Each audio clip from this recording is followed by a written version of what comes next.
It is currently -8 degrees outside in Columbia, Missouri. I'm gonna try to start the Civic.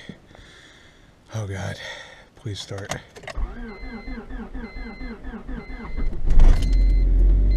Yay!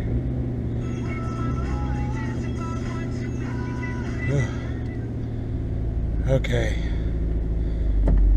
Oh, my clutch is sticking. Oh my God. My clutch pedal sticks. Maybe it would be okay once it warms up. Alright, so it's been a couple minutes. Temperature gauge is starting to move. Clutch is feeling better. I talked to Caitlin, she's driving the Spark, and she said the clutch in that also felt really slow coming back up, so it's probably the hydraulic fluid just is like syrup right now.